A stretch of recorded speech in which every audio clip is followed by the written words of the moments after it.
আশা করি ভালো আছেন সবাই। আজকে দেখতে দেখতে ব্যাংককে যাওয়ার সময় হলো। রোজ 3 তারিখ 3 মে ব্যাংককে যাচ্ছি। সো ওই উদ্দেশ্যে বাসা থেকে রওনা দিয়ে দিয়েছি। এখন আছি আপনার জাহাঙ্গীর গেট। সো সকালবেলা যেহেতু আমার ফ্লাইট ছিল 10টায়, সো আমি অনেক তাড়াতাড়ি বের হয়ে গেছি। রাস্তা ফাঁকাই ছিল। দেখতে দেখতে এয়ারপোর্ট চলে আসলাম। এয়ারপোর্টের সেই চিরাচরিত রাস্তার জ্যাম ঠেলে আস্তে আস্তে ঢুকতেছি। আমাদের এয়ারপোর্টটা কিন্তু খুবই সোজা, বাট এখানে ঢুকতে হলে অনেক পেঁচায় পেঁচায় ঢুকতে হয়। এটা হচ্ছে একটা বিরক্তিকর বিষয় আর কি।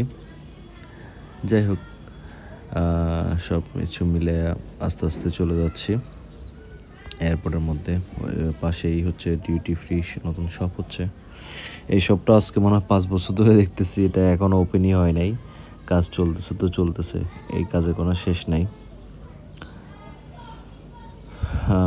তারপর হচ্ছে এই আবার একটা সাইড বন্ধ ছিল, অন্য সাইড দিয়ে ঢুকতে হইতেছে।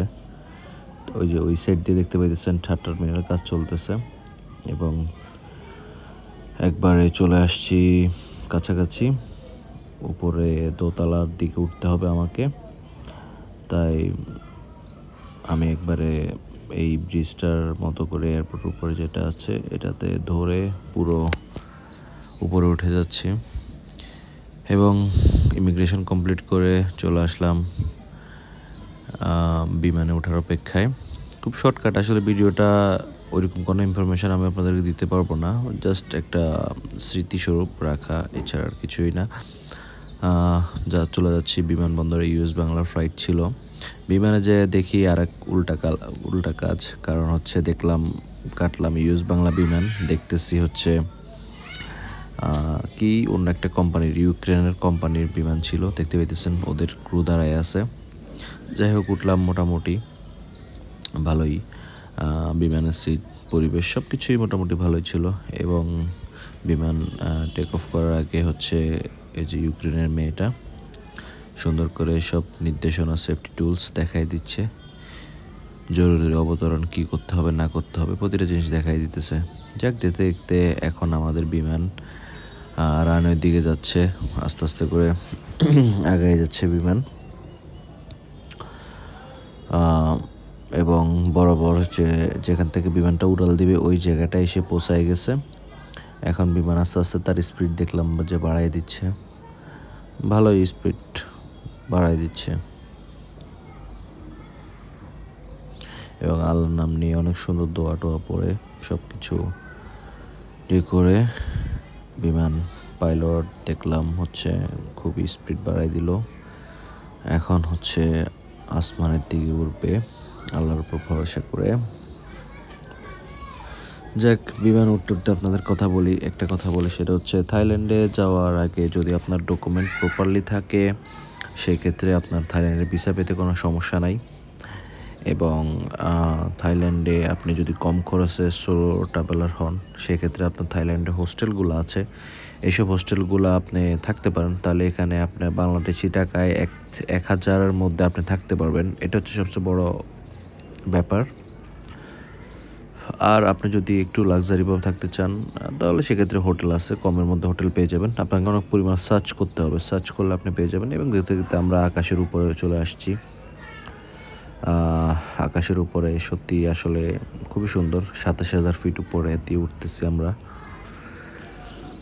এটার একটা অন্যরকম রোমাঞ্চকর অনুভূতি।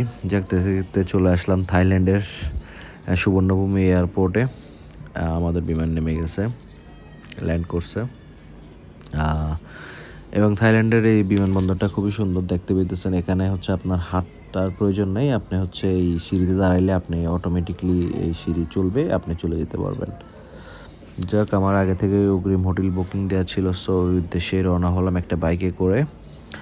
এই যে রাস্তায় একটু জ্যামে বসে আসি। এখানে একটা মজার ব্যাপার কি, এখানে সবাই খুব সুন্দর ট্রাফিক রুলস ফলো করে। এই জিনিসটা আসলে আমার খুবই ভালো লাগছে।